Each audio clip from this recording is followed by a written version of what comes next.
Vamos lá? Bora.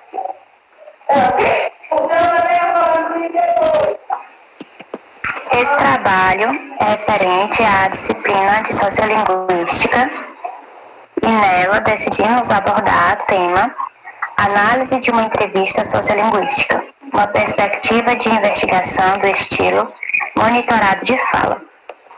Foi composto pelas alunas Carla Ariely, Inês Maria e Maria Aline. É um relatório de pesquisa apresentado ao curso de Licenciatura em Letras, Português e Inglês do Instituto Federal de Educação, Ciência e Tecnologia do Ceará, campus Tianguá, como requisito parcial para obtenção de nota na disciplina de Sociolinguística. Orientador, professor Elielso Benigno de Mesquita Ramalho.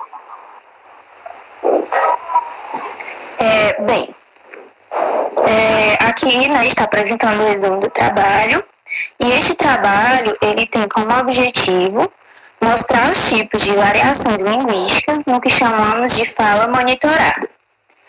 Assim, dando ênfase às principais variantes da fala, essas, quando analisadas, facilitam a identificação da heterogeneidade da língua no que tange à comunicação oral. Com isso, nós fizemos um estudo que tem relação com o que conhecemos pela análise sociolinguística do português brasileiro. Este estudo aborda tanto as variações da fala monitorada de duas pessoas mais velhas,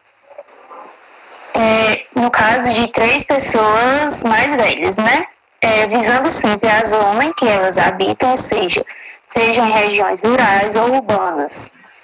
Sempre haverá um modo de falar diferente. Veremos aqui também que há características distintas da modalidade oral. Observamos a descrição da diversidade linguística através da linguagem culta e das gírias. Assim, fizemos uma análise por meio da observação do monitoramento de fala de uma senhora de 75 anos, sexo feminino, agricultora de zona urbana e analfabeta. Uma senhora de 59 anos, sexo feminino, agricultora de zona rural e alfabetizada, e de um senhor de 66 anos, sexo masculino, agricultor de zona rural e de ensino fundamental incompleto. Todos natural da região Nordeste. Posto então que a finalidade desse trabalho é a proposta analítica da monitoração da fala. Para compreender melhor esse termo, analisamos episódios recolhidos por 3 pessoas diferentes, de regiões diferentes, para posteriormente analisar os eventos variados de fala na sociedade brasileira. Temos, então, como palavras-chave o monitoramento linguístico, a variação da fala e a análise linguística. Então, seguindo essa perspectiva, a gente analisou, certo? A nossa investigação linguística foi através de áudios gravados dessas pessoas, junto com os embasamentos teóricos construídos no decorrer da disciplina. A gente também percebeu analisar os traços característicos do contínuo de urbanização, contínuo rural-urbano e contínuo de oralidade e letramento.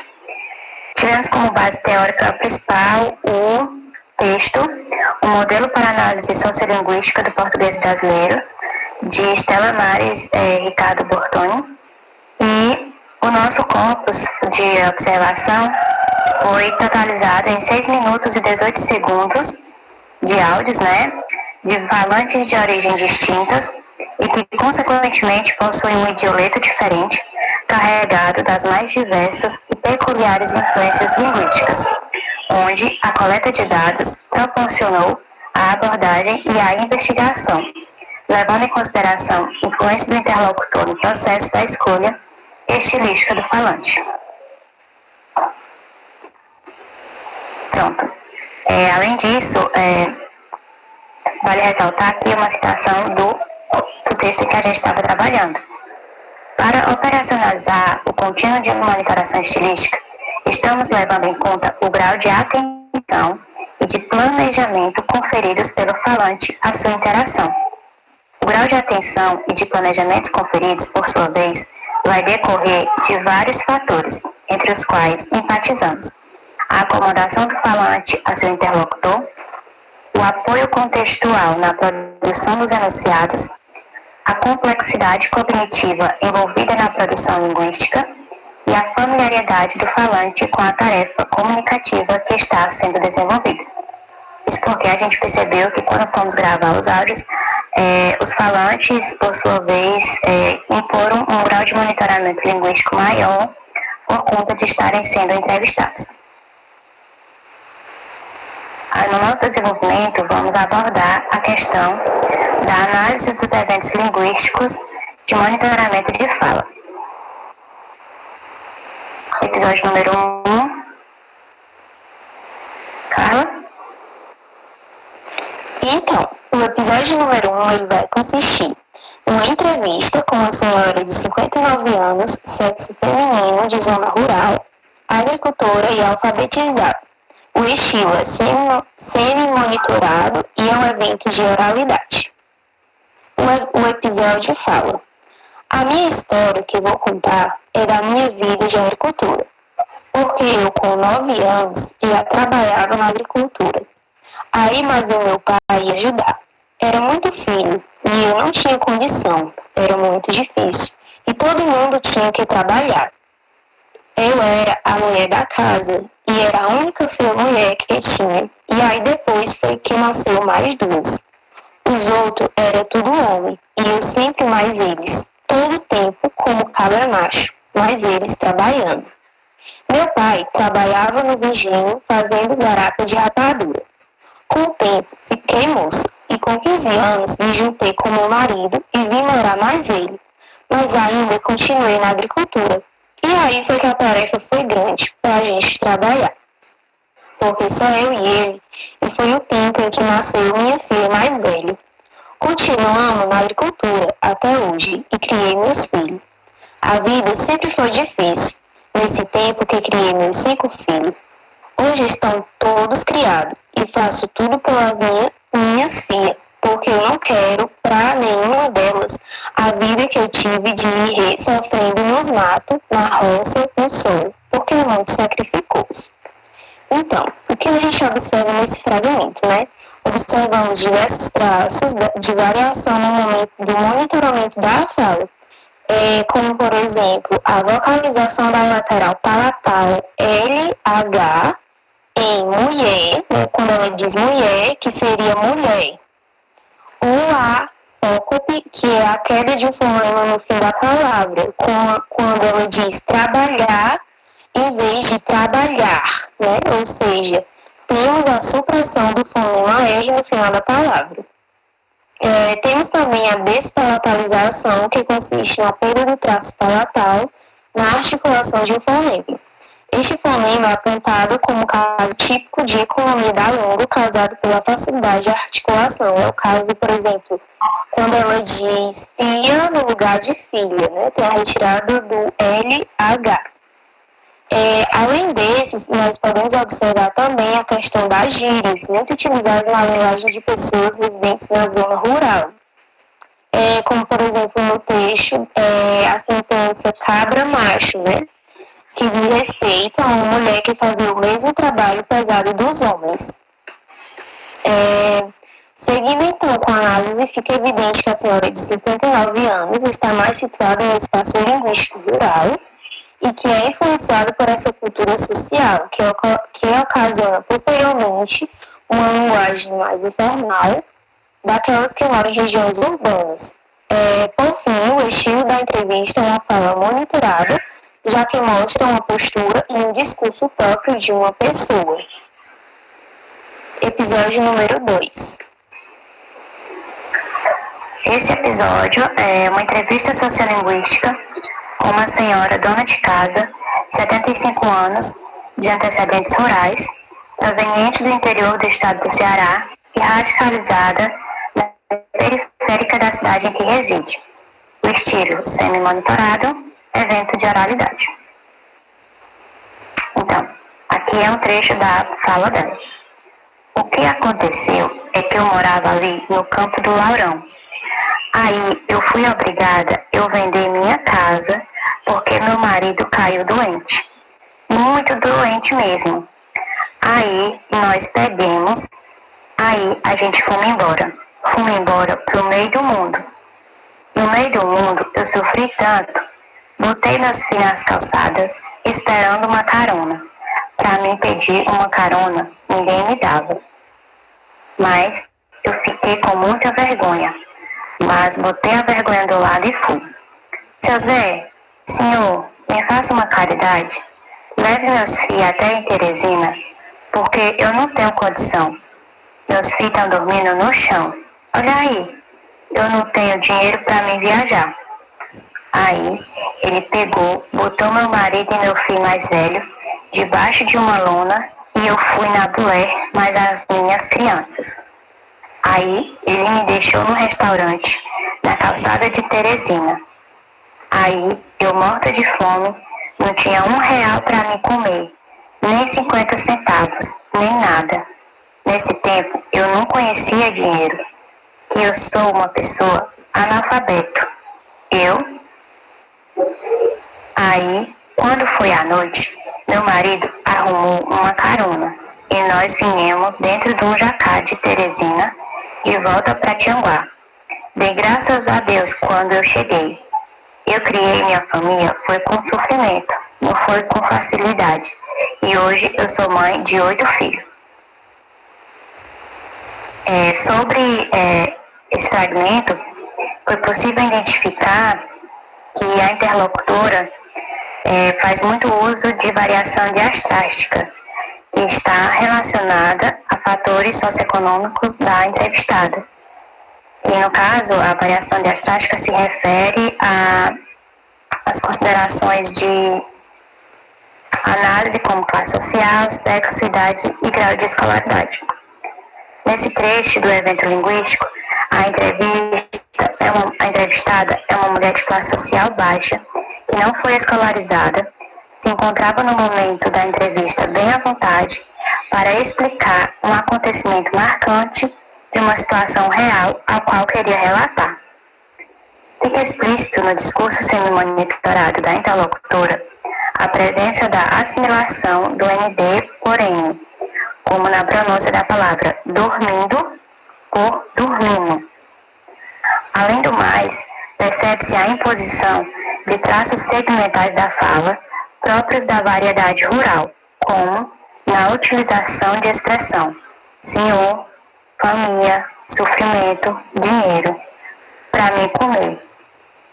Além disso, se observa a identificação da frequente utilização do recurso de coesão textual, AI, como ferramenta linguística de um sequenciador lógico para introduzir a fala, como se evidencia nos seguintes trechos. Aí nós bebemos, aí a gente fomos embora, e aí quando foi à noite, onde, em todos os casos de inserção de um novo assunto ou até para a complementação do discurso abordado, a falante utiliza esse referido recurso para dar prosseguimento na fala.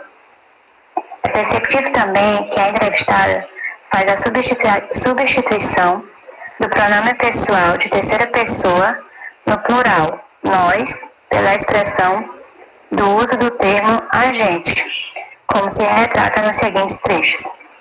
A gente fuma embora. Aqui é o episódio número 3 da análise de evento linguístico. Inês?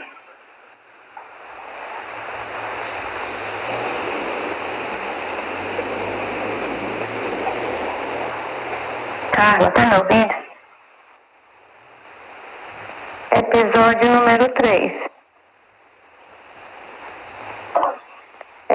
O episódio número 3 é uma entrevista sociolinguística com um senhor de 66 anos, do sexo masculino, residente em zona rural, agricultor e com ensino fundamental incompleto. E o estilo é semi-monitorado e o evento é um evento de oralidade.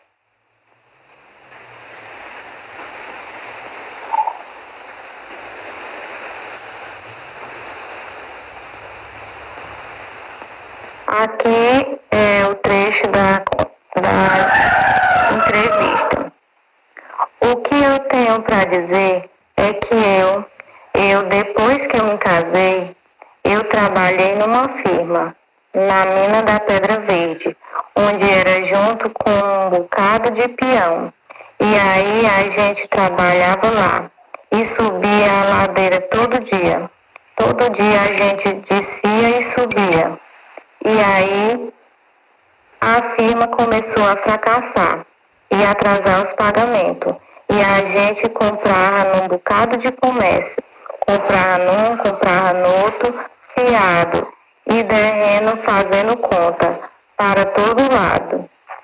E os outros peão diziam que quando a firma parasse, que não pagasse eles também não iam pagar ninguém não.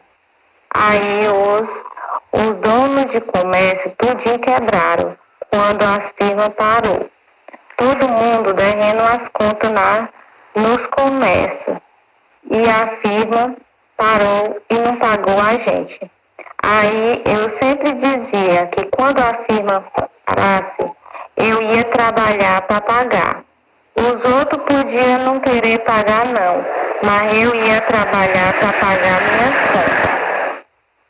Aí quando a firma parou, quem enganou nós, que eu fiquei com 2 cartão batidos, 3 anos de carteira assinada e 2 cartão batidos, sem receber dinheiro. Aí eu fui trabalhar na Betânia, cortando cana para poder trazer o dinheiro para comprar a alimentação da minha família e dar um pouquinho em cada conta. Aí eu fui nas contas que eu devia tudinho e perguntei se eles recebiam de pouco. Eles disseram que podia levar o tanto que fosse, que eles recebiam do tanto que fosse. Aí eu todo dia, toda semana, quando eu chegava lá, o meu serviço lá na Betânia era por produção. E eu me esforçava muito, começava de madrugada, 5 horas da manhã e à tardezinha.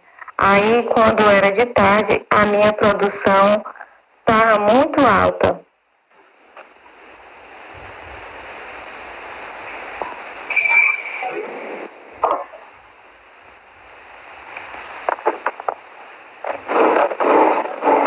Aí, quando era sexta-feira, já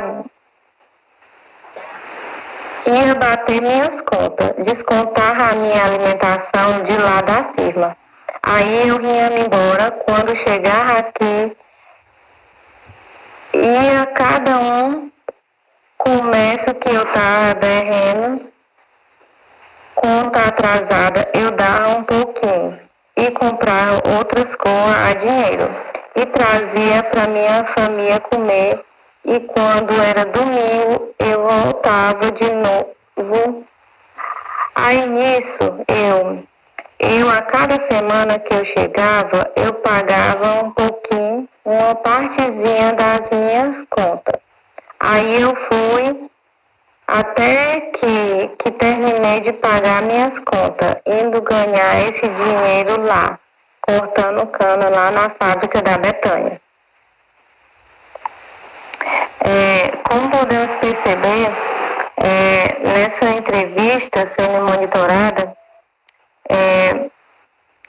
a gente pode ver que tem muito uso das palavras terminadas em R, como atrasar, fracassar, pagar, querer, trazer, onde acontece o apagamento da letra R no final do vocábulo. Esse fenômeno é muito comum nas palavras verbais e antes ele era visto como uma característica da fala popular.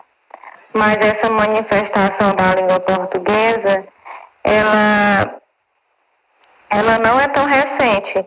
Então, ela se encontra independente de classe social ou grau de escolaridade, porque no texto ela é mostrada como uma manifestação oral. E o entrevistado, ele está bem à vontade para falar para conversar. Ele não tem nenhuma interrupção e, de qualquer forma, ele fala a maneira dele. Ele não está sendo... ele não está sendo monitorado, entre aspas, no sentido de dizer como ele deveria falar. Ele está falando de acordo com a linguagem popular de onde ele vive, do contexto social dele e de acordo com a vivência, além das questões da convivência familiar e da comunidade, que fazem com que as pessoas tenham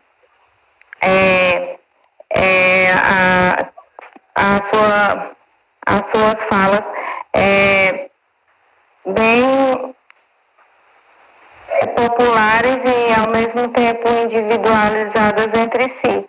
E a gente vê que a questão do grau de formação dele, que ele tem ensino fundamental incompleto, em algumas coisas isso não influencia tanto. Ele tem influencia mais na questão de ele poder colocar as ideias de forma sequenciada da maneira correta, mas na questão da linguagem em si, ele prefere falar da forma com que ele se sente melhor e não de uma forma como se fosse que ele tenha aprendido na escola.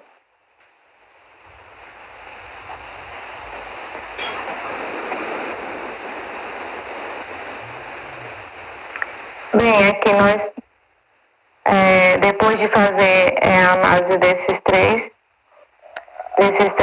fragmentos de entrevista sendo monitorada, a gente chegou a um posicionamento sobre o nosso trabalho. Considerando que o nosso país é permeado por diversas variedades linguísticas, podemos enfatizar a heterogeneidade da língua quando tratamos de fatores como a variação das muitas formas de se expressar, seja de forma oral ou escrita. As variedades da língua em determinado contexto social constituem a identidade do falante, quando consideramos fatores como espaço geográfico, idade, sexo e grau de escolaridade. Através da fala, podemos perceber que as relações sociais têm mais influência no falante do que a própria história social em si. Também enfatizamos nesse trabalho que, mesmo tendo nos utilizado de uma entrevista sendo monitorada, consideramos que a mesma não deixa de ser válida e passível de análise, tendo em vista que se trata da história do cotidiano e que não há interferência do entrevistador. Assim, o nosso trabalho ele foi pautado numa perspectiva sociolinguística da fala monitorada, considerando a oralidade na variedade de característica linguística do falante. Essas são as nossas referências bibliográficas e até agora esse é o nosso trabalho, nossa apresentação. Obrigada a todos. Obrigada.